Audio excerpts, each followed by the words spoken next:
let's do this. This is really a simple trick, okay? Really a simple trick. It deals with the 4 aces. We got the ace of diamonds, we got the ace of spades, we've got the ace of hearts, and the last one is the ace of clubs. Here we go. So now I'm going to take 3 cards. We'll put it on the ace of diamonds. We'll take 3 cards, put on the ace of spades, 3 on the ace of hearts, and 3 on the ace of clubs. All right? Now, here's what we're going to do. The ace of diamonds, that's the leader ace. We're going to put that right there. And we're not going to touch it again. Here we go. Now, if any of you guys have ever seen me do a trick before, no, none of you guys have ever seen me do a trick before, but here we go. I take cards and I count them. 1, 2, 3, 4. But then if I twist them, the ace turns face down. Just like that. This trick goes just a little bit farther than that. And it disappears. Here we go. We'll try that one again. Here we go. We got the ace of hearts now. Here we go. We got 1, 2, 3. And it's gone. And here's the last one, and this one is definitely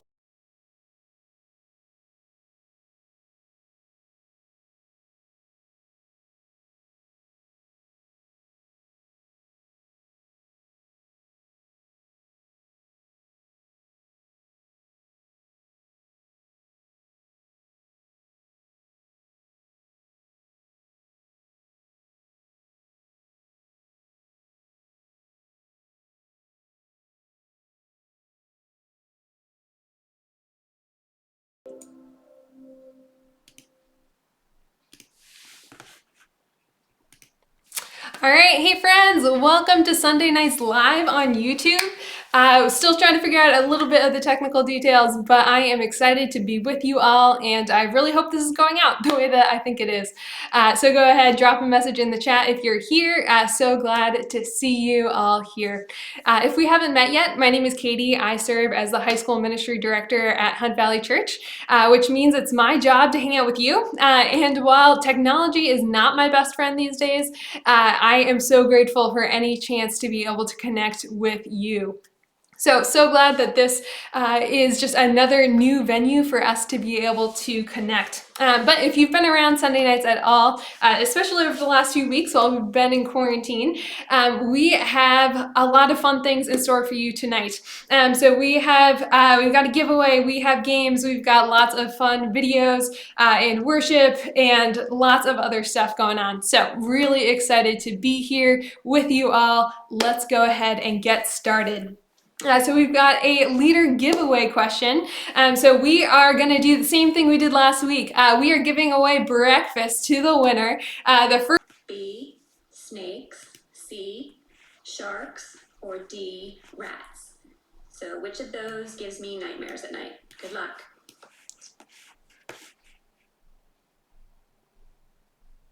So glad that's now working the way that it's supposed to. And while you guys are going ahead and doing that, you guys now have both. It looks good. I don't know what happened. I don't know what the difference was, but go ahead, be typing in your answers in the comments and keep praying that this sound is gonna work. I fully believe that this is possible, but let's go ahead. We have been playing a little game that we like to call Quarantine Olympics. So over on this next slide, we have been, you guys have been sending in your videos and for a little bit of a competition to see who knows, who can win gold. So several of you guys have been sending in videos. Thank you so much for that. Let's go ahead and watch this week's edition of Quarantine Olympics.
done, friends. Thank you so much for sending in those videos.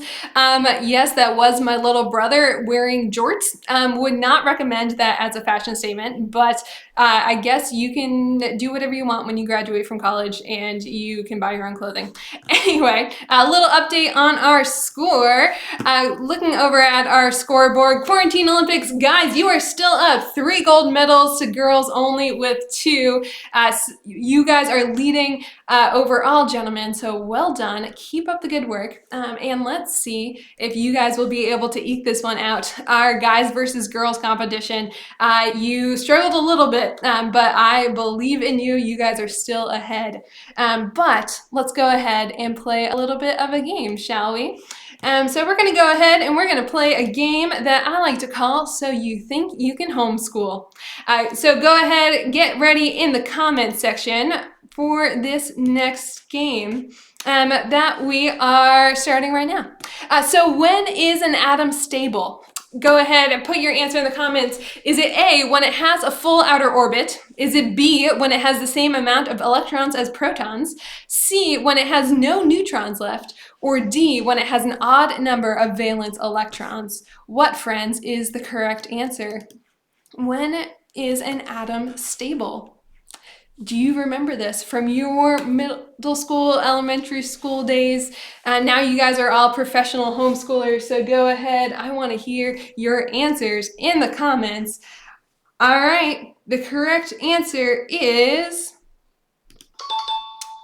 when it has a full outer orbit. So close, and it looks like none of you have that right. Weird. Anyway, next question. Who was the 28th president of the United States? Who was the 28th president of the United States? Is it A, Calvin Coolidge, B, Woodrow Wilson, C, Herbert Hoover, or D, Theodore Roosevelt? And just for the record, I did not create this game. So if all of you who are super confident that the last answer was B, still think that the answer is B, you guys can argue it out, send me some articles, and I will tell you the right answer. We will look it up together. The wonders of Google. The correct answer to the 28th president of the United States was, of course, Woodrow Wilson. Do you guys know anything about Woodrow Wilson's presidency? It was a long time ago, so I'll be honest, I don't really remember much myself. So what is, next question, the largest city in Canada? Friends, what is the largest city of Canada? Our neighbors to the north. What do you know about Canada? Our largest neighbor up north, their largest city is, in fact, Toronto. I don't know if any of you guys got that right. John Selby, I appreciate you posting the entire alphabet, but that is not necessarily going to help you in this game. Next question, 1 cup is equal to how many ounces? 1 cup is equal to how many ounces? How many of you guys are baking these days or doing a lot of cooking? Some of these basic measurements and basic conversions will be super helpful for you. 1 cup is equal to how many ounces? Let's see your answers in 3, 2, 1. Correct answer B, 1 cup is equal to 8 ounces. Fun fact. So next question, the words the, and are known as what in English grammar? The words the, and are known as what in English grammar? Are they adverbs? Are they pronouns? Are they clauses? Or are they articles? What is the correct answer, friends? Adverbs, pronouns, clauses, or articles? You know, some of you guys know I really wanted to be an English teacher for quite a while, but let's be real, the English teacher life sounded really fun until we had to start teaching grammar, and I'll be honest, grammar is not my strength. Let's see if it's yours. The correct answer for this is D, articles. D, articles. Well done, all of you grammar snobs. Next question, what is the capital of Finland? A little geography for you. What, my friends, is the capital of Finland? Is it Turku? Is it Oulu? Don't know how to pronounce that. Is it Helsinki or is it Tampere? Something along those lines. What, my friends, is the capital of Finland? Have any of you guys been there? Let us know in the comments if you've made it. Correct answer is in fact Helsinki, which is the only Finland town, city I had actually heard of before. So, next question, what is the primary function of leaves? What, my friends, is the primary function of leaves? Is it A, to provide shade and protection, B, to provide food for insects, C, to gather as much light as possible, or D, to get rid of excess water that enters through the roots? You can't see that, my head's in the way, sorry. What is the correct answer? A, B, C, or D? How many of you guys remember biology? Let's see the correct answers. A, B, C, or D? C, to gather as much light as possible. Let's move on to some basic math. -10 plus -6. What is the correct answer? Friends, I really hope every single one of you gets this question right. If not, Wendy Seafried, one of our fearless leaders, is a math tutor. She would love to help you out, I am sure. -10 plus -6. Friends, what is the correct answer? Is it -4, -16? Is it 4 or is it 16? It's really hard to say. The correct answer is, in fact, B, -16. Well done, well done. Next, for all of you artistic people out there, I'll be honest, I had no clue what the real answer was to this question. What is the complementary color of blue-green on the color wheel?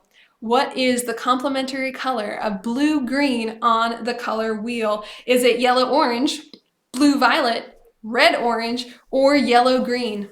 What, my friends, is the complementary color of blue-green on the color wheel?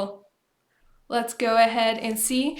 Anyone else, were you confused when you were a kid with the fact that Crayola crayons had colors that were like yellow-red and red-yellow, or like red-orange and orange-red, like yellow-green, green-yellow, and yet they were different colors? Like, I'll be honest, I don't really know how they came up with which one is which. Maybe it like had something to do with the order, but I don't know if that was like legitimate or if that was just something they made up.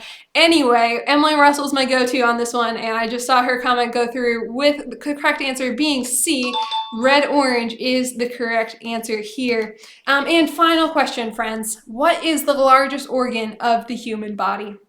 What is the largest organ of the human body? Is it the liver? Is it the lungs? Is it skin? Or is it the intestines? What, my friends, is the largest organ on the human body? What are we thinking here? What are we thinking? We'll reveal the correct answer in 5, 4, 3, 2, 1. C is indeed the correct answer. Skin is an organ. Who knew? I bet some of you guys did. It looks like a good number of you guys did, which is awesome. So good job, friends, recognizing those things. With that in mind, we are going to move on to our announcements for this week. So let's give a shout out to Jared and watch announcements. Hey everyone, welcome back to another week of announcements. I have no idea what week it is. I do know by the length of my hair that it's about twice the amount of haircuts that I usually have by now, so it's been a long time. But hope everyone's holding up right, having fun. I'm here with my co-host, Merritt. Say hi. We're watching Puffin Rock. It's a very big deal. Don't distract her. Anyway, a couple quick announcements. Coming up this Friday is Family Game Night. Super fun opportunity to have just a fun time with everyone across the church, the families. We'll watch another one. Look, Netflix traps you into watching them. So the Arm is going to play another one and keep you quiet. Keep you entertained. So, on Family Game Night on Friday, you want to get as many people in your family together. It's a better chance of winning. Even the most annoying sibling, he will help you win this game. It's from 7 to 8 o'clock. It's going to be over the internet, obviously, because you can't go outside the house. I don't really know what it is. It's trivia. So hopefully if you know your family's name, you'll kind of have an advantage there. But I do know that if you do win, you win an entire meal and desserts for your family. So it's like you cooking for your family, they're actually cooking, and there's probably little chance of needing to clean up because it's going to be just delivered to you.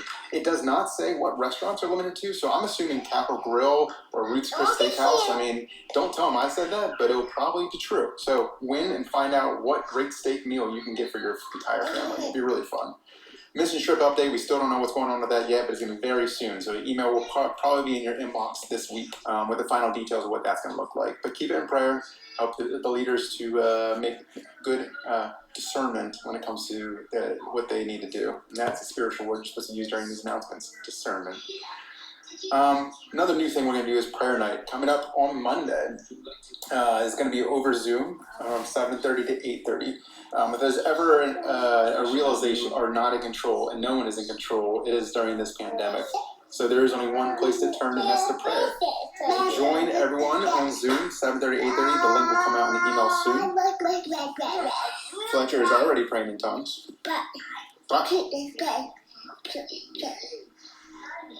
Don't jump up.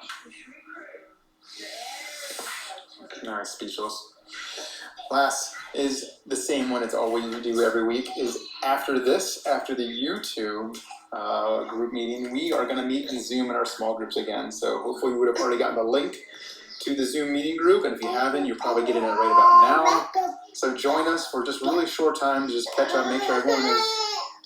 No, you can be there too. Oh no, it's past your bedtime. He's not going to be there. And we're going to have a fun time just, meeting up where we're at. All right, guys. See you around.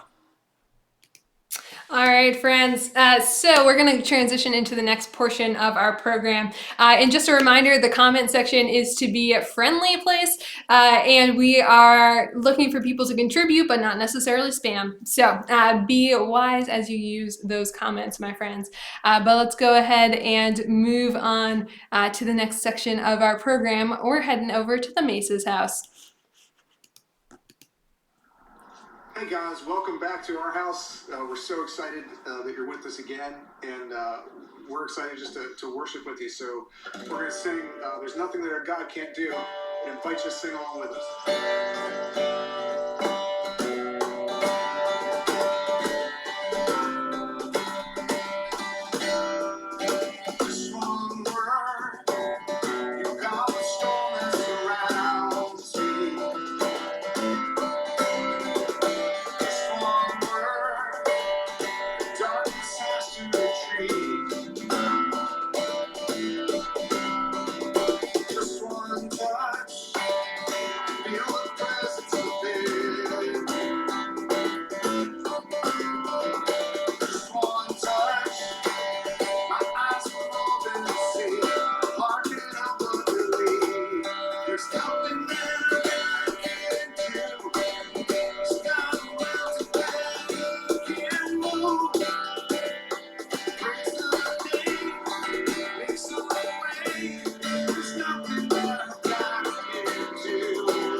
All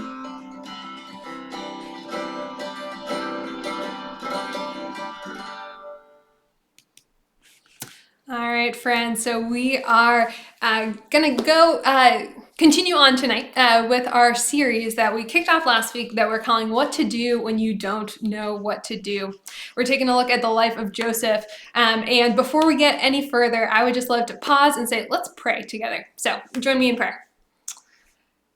Dear God, I thank you that so far this technology is working, that we have worked through the bumps, that we are figuring out exactly what this does and what this doesn't do. And God, we just thank you and praise you for the chance to be able to lean into you in this time, to still be able to connect in this virtual space, and for the ability to flex and to learn new things, and to hopefully be able to encounter you in new ways tonight.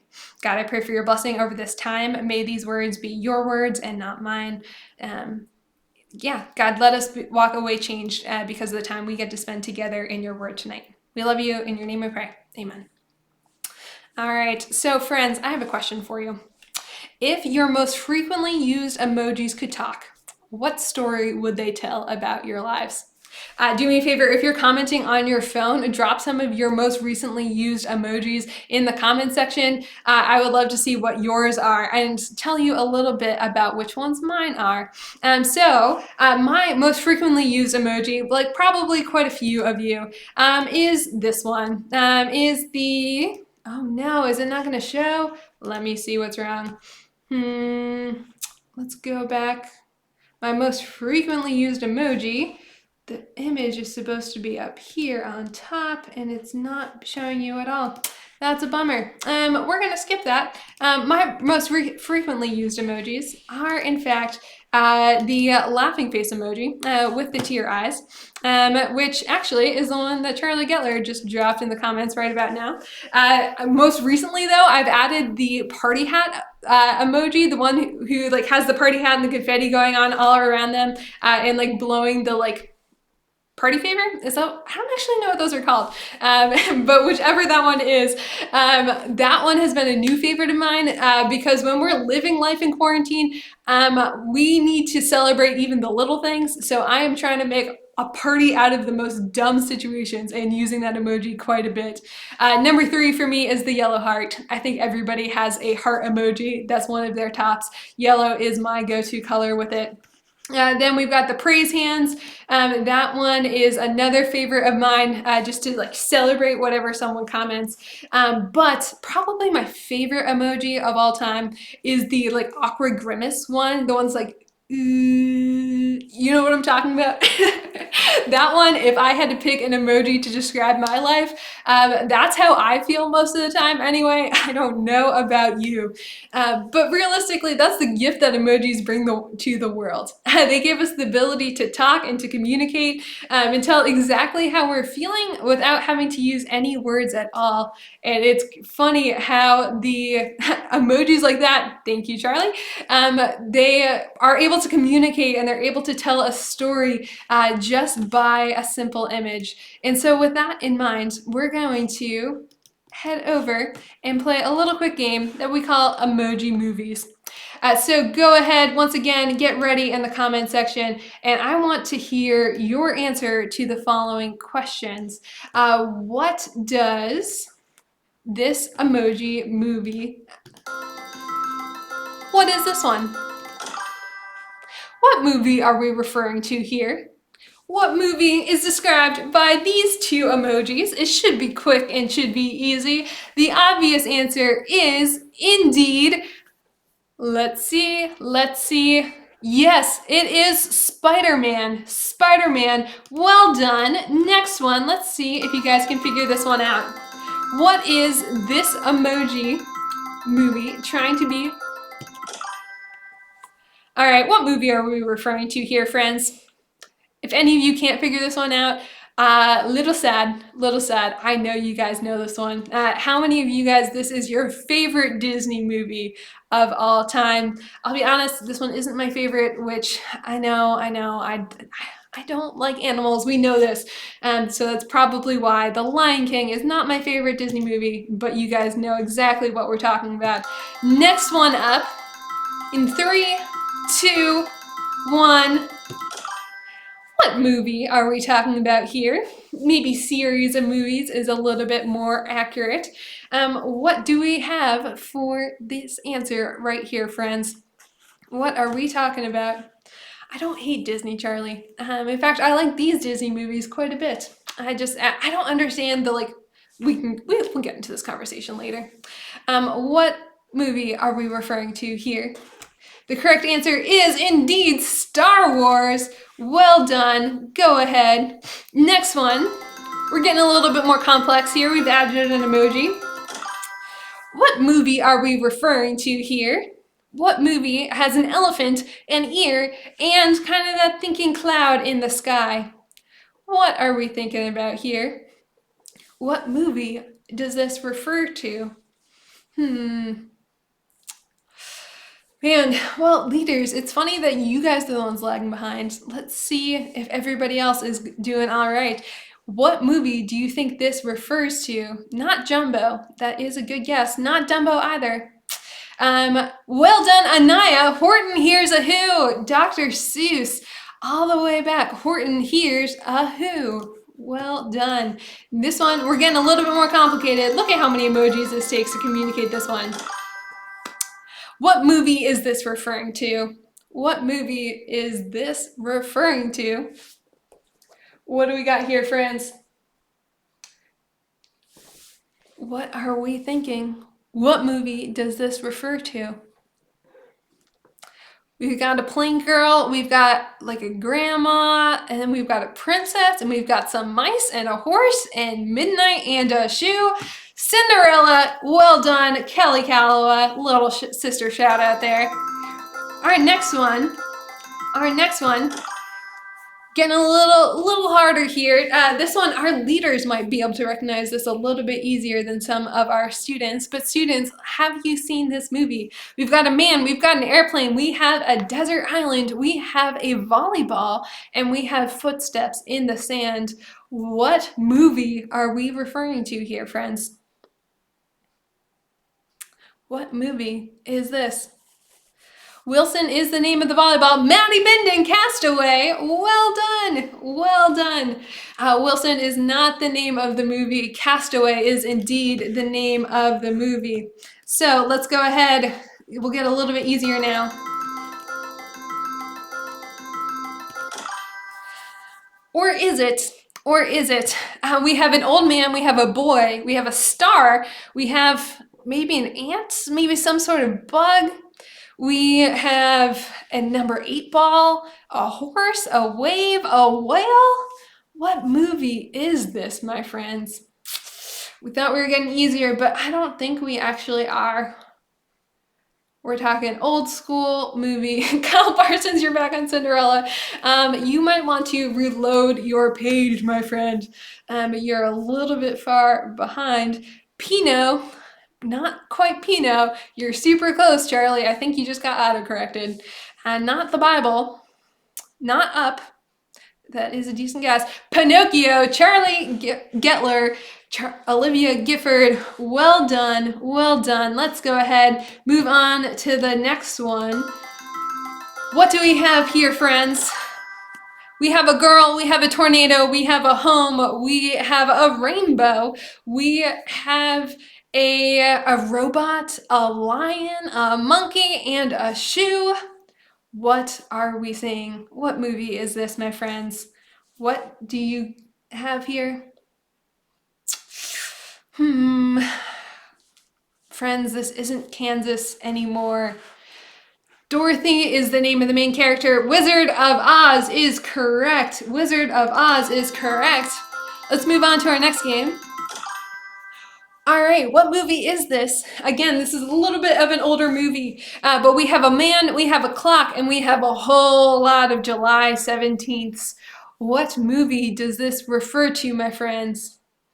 What do we have here? Yeah, I don't really understand. Kelly is answering quickly, but she's also streaming from New Hampshire, and we are all in Maryland. So the internet is a world of mystery. That's all I have to say for that. Groundhog Day, with the leaders coming through on that one. Well done, Emily, Russell, Nicole, Shara.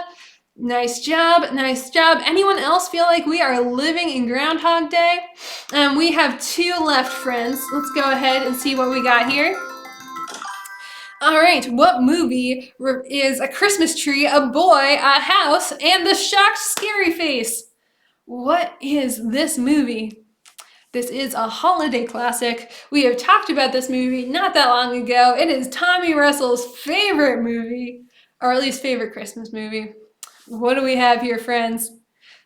Home Alone is correct. Well done, well done. And our final one. Let's go ahead, ring it one last time. We have a boy, we have an old man, we have chocolate, we have an admit one ticket, we have a top hat, and we have candy. What is the correct answer here, friends? The correct answer is indeed, what do we got? What do we got?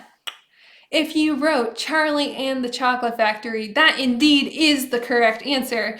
Well done, my friends. Well done. Let's head on back to the rest of what we have going on tonight. So, in the name of emojis, I'm talking through these different things. Emojis, my friends, can be a really powerful tool in a whole lot of ways.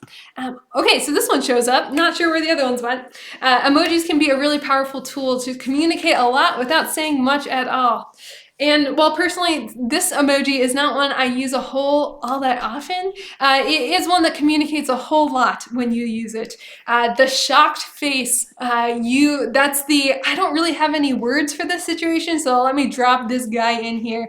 The one I prefer to use for this situation, let's see, this one pops up, the scream face. Oh my gosh, I like to drop this one in all the time. Not always seriously, but when it is serious and this guy shows up, you know that means something bad is going on. But friends, we've all had those situations where we're like, I have no words for this. I don't even know what to say in response to this. We're shocked. We like for me, I like the scream one best because it represents when you just don't have any words to say at all. It's when we hear about someone or something that has happened that we really just kind of have a hard time making sense of at all.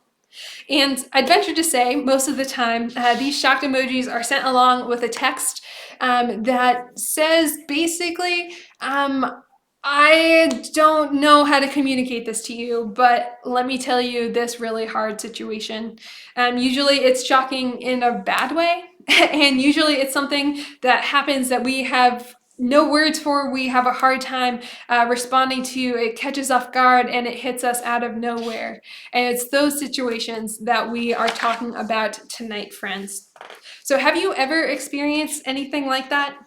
Something that simply rocked your world, caught you off guard, that made you feel like life was just uncertain or just caused you a lot of hurt? Maybe you felt this way Maybe you thought this way when you found out that your parents were splitting up. Maybe you didn't really think the situation was all that bad, and now all of a sudden their marriage is ending and your family is changing drastically. Maybe you had a friend say something mean about you. Maybe he or she was texting another friend about you, and then they accidentally texted you instead. And you know that text was not meant for you, but you've seen it and you can't unsee it. And that friendship, what do you do in that moment? Maybe you felt that way when your mom or dad told you that your family was going to have to move because of a job change. Maybe you felt that way because of an injury that happened at the beginning of your sports season. Maybe you got dumped, or maybe you went and broke up with someone and they kind of seemed relieved. And you're like, what the heck? Like, I thought you were going to be devastated and you don't seem bothered by this. What? Or maybe you got a rejection letter from the college that you were really hoping to go to, or you got a test score that makes it pretty much impossible to get into that school, or you got the financial aid letter that was not nearly as generous as you were hoping it was going to be. Or maybe you just felt that way when you realized we were going to be stuck at home for what feels like forever. Friends, we're on like week 6 or 7 of this, which is crazy. But yeah, how do we deal with that? How do we describe that? And unfortunately, I could probably go on for a while with a list of different examples about the ways that our lives can get rocked by unexpected news or hard circumstances. And if you haven't experienced that yet, well, clearly you're not aware that we're living in the time of the coronavirus. You've definitely experienced that at least a little bit in the last few weeks. But the thing about these shockingly painful moments is that they hit us out of nowhere, and because of that, sometimes we can be pretty surprised on how it makes us feel in the moment. And because of that, it's difficult to know how we will even respond. And so maybe for some of you, sometimes you surprise yourself by how well you handled this really bad news. Maybe you got the word that school was shutting down, that everything was moving online, and you were like, you know what, I can roll with this, we'll get flexible, we can do this. Maybe you surprised yourself in a positive way with how well that you were able to handle it. Or sometimes we surprise ourselves by how much it tears us apart. We think, I don't even know why I'm so upset about this, but I'm a mess. Have anyone else had a few freak out moments over the last few weeks? Or sometimes we feel closer to God when stuff rocks us, but other times we wonder where God is at all. Friends, all of these are normal reactions, and let's be real, we're all wired differently. And because of that, we all respond to different situations differently. And when life hurts, we all find ourselves wondering, what are we going to do next? And so tonight, in the next few weeks, we are digging into the story of Joseph and talking about this exact subject, what to do when we don't know what to do, what to do when life gets rocked, when we are faced with a situation that is new, that's unprecedented. How many times have you heard the word unprecedented in the last few weeks? If you're like me, it's way more than you have in your entire lifetime. But it's those moments when there are just no words for the situation. And so tonight we are picking up on this story where we left off. And so last week we met a guy named Joseph, who he and his family had kind of a messy family situation. There was a whole lot of drama, and to be honest, Joseph was responsible for a good portion of it. He was his dad's favorite, and his brothers were not okay with that. And Joseph kind of had a habit of rubbing it in a little bit. So we're going to move on, and we are going to read week 2's version of the story. But to do that, we are going to go live to one of our friends to read the scripture for us. 37:17 through 36. So Joseph went after his brothers and found them near Dothan. But they saw him in the distance, and before he reached them, they plotted to kill him. "Here comes that dreamer," they said to each other. "Come now, let's kill him and throw him into one of these cisterns, and say that a ferocious animal devoured him. Then we'll see what comes of his dreams." When Reuben heard this, he tried to rescue him from their hands. "Let's not take his life," he said. "Don't shed any blood. Throw him into this cistern here, in the desert, but don't lay a hand on him." Reuben said this to rescue him from them and take him back to his father. So when Joseph came to his brothers, they stripped him of his robe, the richly ornamented robe he was wearing, and they took him and threw him into the cistern. Now the cistern was empty. There was no water in it. As they sat down to eat their meal, they looked up and saw a caravan of Ishmaelites coming from Gilead. Their camels were loaded with spices, balm and myrrh, and they were on their way to take them down to Egypt. Judah said to his brothers, "What will we gain if we kill our brother and cover up his blood? Come, let's sell him to the Ishmaelites and not lay our hands on him. After all, he is our brother, our own flesh and blood." His brothers agreed. So when the Midianite merchants came by, his brothers pulled Joseph out of the cistern and sold him for 20 shekels of silver to the Ishmaelites, who took him to Egypt. When Reuben returned to the cistern and saw that Joseph was not there, he tore his clothes. He went back to his brothers and said, "The boy isn't there. Where can I turn now?" Then they got Joseph's robe, slaughtered a goat, and dipped the robe in the blood. They took the ornamented robe back to their father and said, "We found this. Examine it to see whether it is your son's robe." He recognized it and said, "It is my son's robe. Some ferocious animal has devoured him. Joseph has surely been torn to pieces." Then Jacob tore his clothes, put on sackcloth, and mourned for his son many days. All his sons and daughters came to comfort him, but he refused to be comforted. "No," he said, "in mourning will I go down to the grave to my son." So his father wept for him. Meanwhile, the Midianites sold Joseph in Egypt to Potiphar, one of Pharaoh's officials, the captain of the guard. Now we skip forward in the story to Genesis 39, 1 through 2.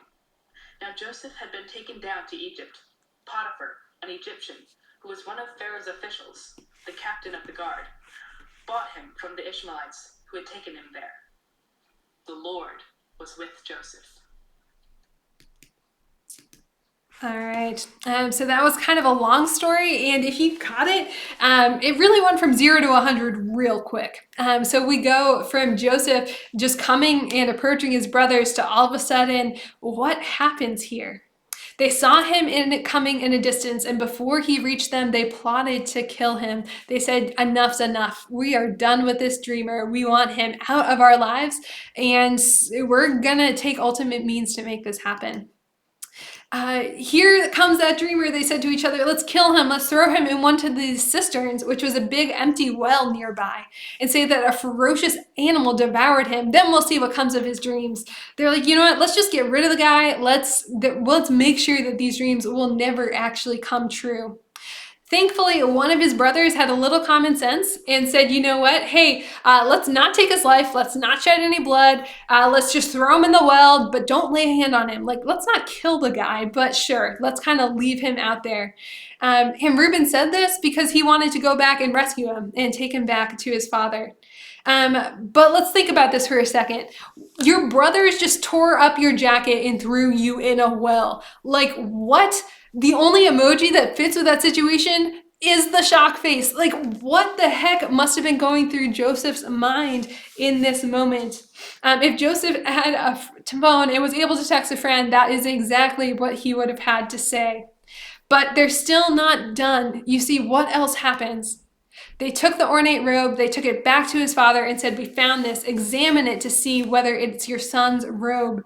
They go and they say, "Hey, Reuben was clearly gone. We don't know exactly where he went in the moment. But Judah, one of the other brothers, is like, you know what? Let's take advantage of the situation. Let's not just get rid of the guy, but let's make a profit off of him." And so they sell him to some slave traders that were going past them. Now imagine what that must have been like for Joseph. He was just kind of minding his own business. He was not necessarily out looking for trouble in this moment, but he all of a sudden, he is being beat up by his brothers. He's thrown in a pit. His ornate robe that was a gift from his dad is ripped off of him, and now he is sold into slavery. What? Follow-up text, good news, out of the well. Bad news, they sold me. Like, actually sold. Once again, there are no words to describe this situation. Now, friends, I am being a little lighthearted with this whole story, but let's be real, there is nothing lighthearted about this situation. We simply cannot imagine the fear, the despair, the uncertainty, the anger, the hurt that Joseph felt when all of this happens. I mean, think about it. How would you feel in this situation? What would you do in this moment? The message being sent from his brothers was loud and clear. We are all better off without you. I mean, what would you do? How do you get yourself unsold? This is clearly one of those what to do when you don't know what to do kind of moments. Now, friends, our stories are different than Joseph's. Hopefully none of you guys have been thrown into any wells lately. If you have, let me know. We will make sure you get the help you need. But we all experience pain of some kind. We all have scary or painful or dangerous moments that catch us off guard. We all have moments when life just doesn't seem to make sense, when we don't have words to process what was happening. And unfortunately, Joseph's story does not end there. We'll keep going with it over the next few weeks. But I want to pause and say, let's highlight those 5 last powerful words that Doug, he read for us. And it was this. Let me hide myself. The words were, here we go, the Lord was with Joseph. Friends, Joseph didn't have a lot going for him in the pit, and to be honest, he had even less going for him afterwards. But when Joseph was in despair, when he was wondering how his life would turn out, he could rely on the one single truth, that God was with him. That God was with him. And friends, the truth didn't change the reality of his situation. It didn't change the fact that he was alone, but in reality, it meant that he wasn't actually as alone as he thought. The truth didn't mean that Joseph could see where his story was going, but he could know that he wasn't dependent on himself to get out of the situation. This truth that God was with him didn't mean that Joseph could easily deal with the things that happened to him. But it did mean that he didn't have to figure this all out by himself. He didn't have to have a reason or an explanation for the pain in his life, but he knew that he was not alone and that he was not left on his own to figure all this out. And the same is true for you, friends. When there's nothing you can do, God is with you. When life hands you shocking news and you don't know what to do, God is with you. And truthfully, we hear this phrase all the time. If you spend time at church, you hear us talking a lot about the idea that God is with you.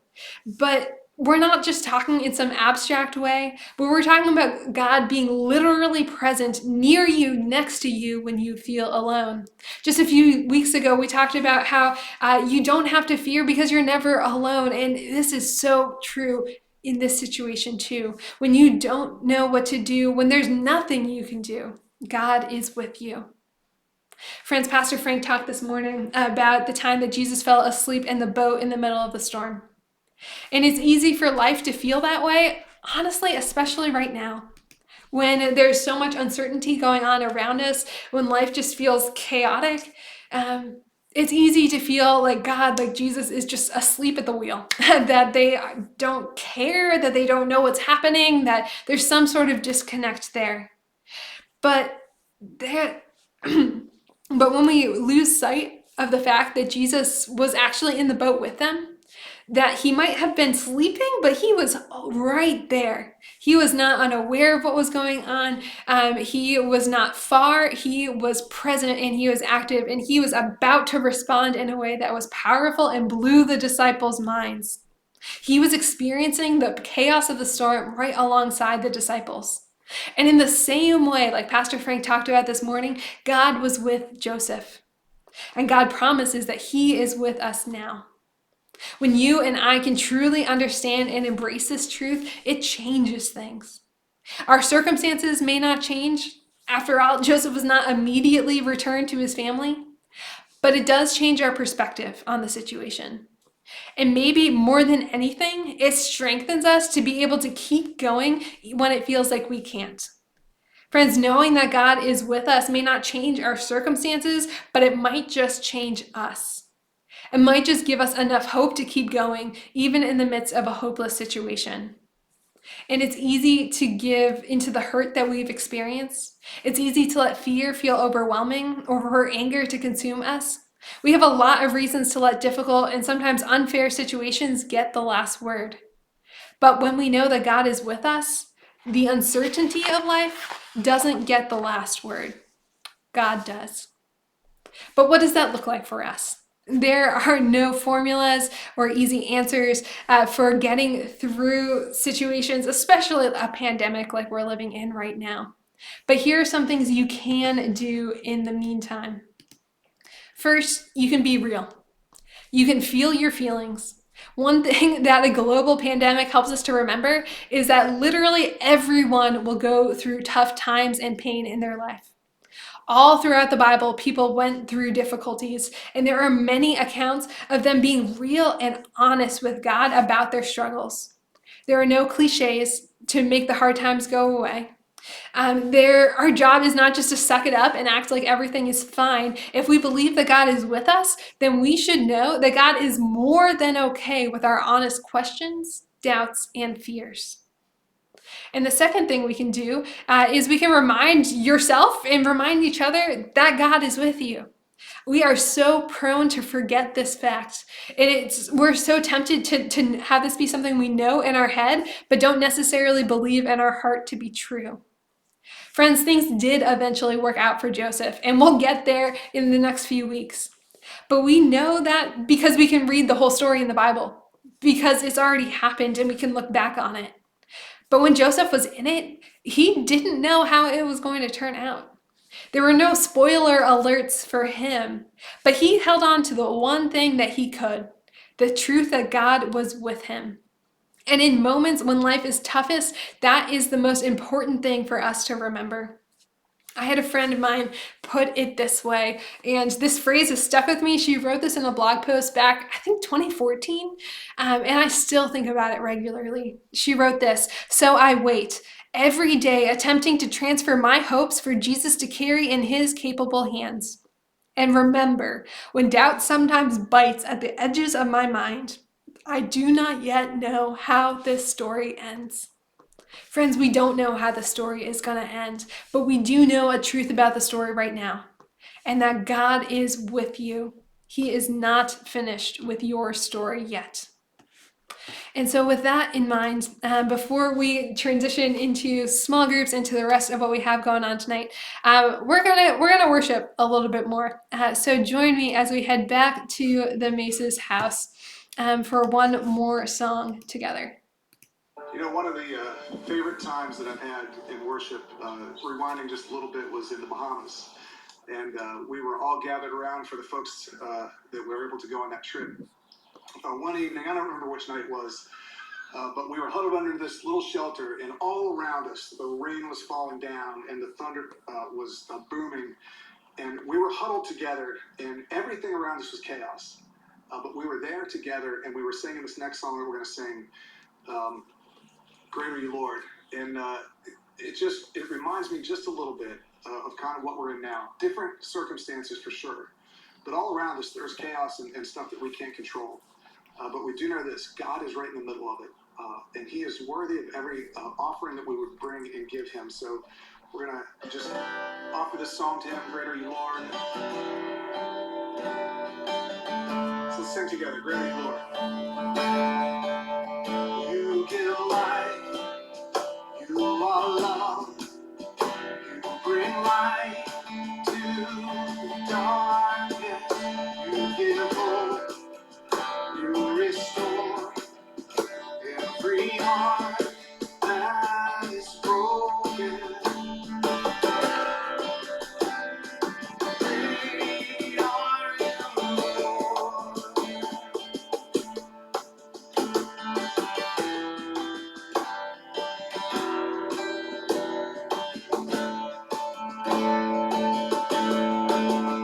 You give life, you are love, you bring light to the darkness, you give hope, you restore every heart that is broken. Great are you, Lord. It's your breath in our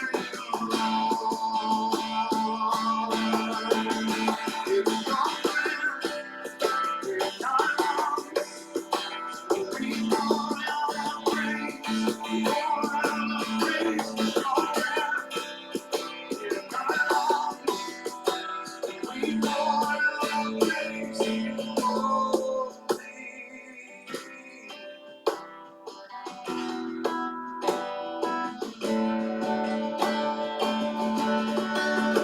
You give life, you bring healing, you bring light to the darkness. You give hope, you restore every heart that is broken.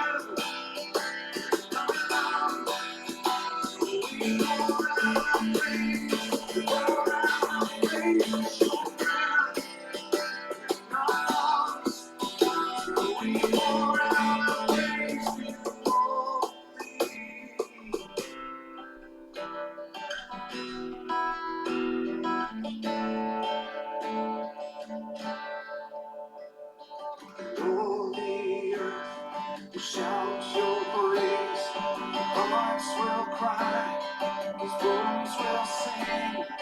Great are you, Lord.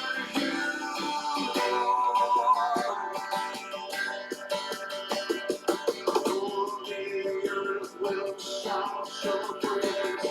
Our hearts will cry, His bones will sing.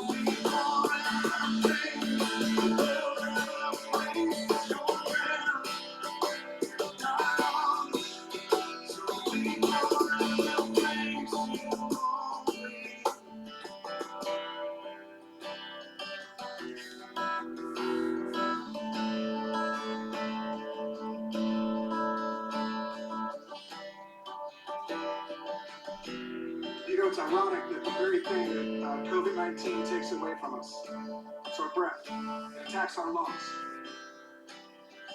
And this song says, it's your breath, Lord, in our lungs. So we'll pour out praise to you. So I just want to invite you as we sing this chorus one last time, just to think about that. Take a breath in. And let that breath out.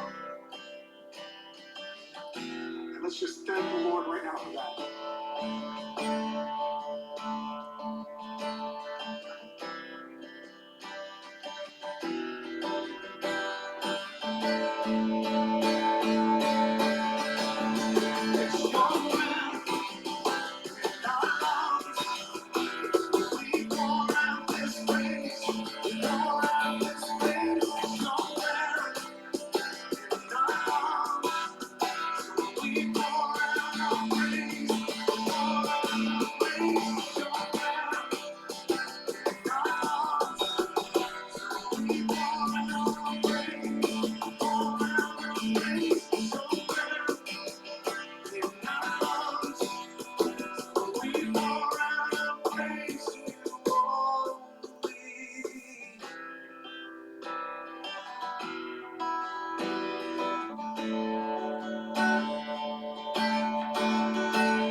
Thanks, friends. Have a great, great, great evening. Friends, when there's nothing you can do, God is with you. Our life will be full of moments when everything around us feels chaotic, like that night in the Bahamas that even if you weren't there, you just got to experience a little bit of that right then. It's going to be full of moments when we don't know what to do with our pain. We've been saying from day one, since this whole thing started, that the things that are going to help us thrive in this time are community and worship. And because of that, that's why we're making core groups a priority. That's why we're including worship during these times. So friends, when you don't know what to do, God is with you, but so is your small group. And so I really want to encourage you, if you have not joined us on Zoom, if you have not joined us for small groups, make that a priority tonight. I know we're all a little zoomed out, we're a little tired of video chats, but this chance to be able to connect with one another is just too important. And so, friends, when you don't know what to do, God is with you. And so are we. So let's lean into these truths together this week.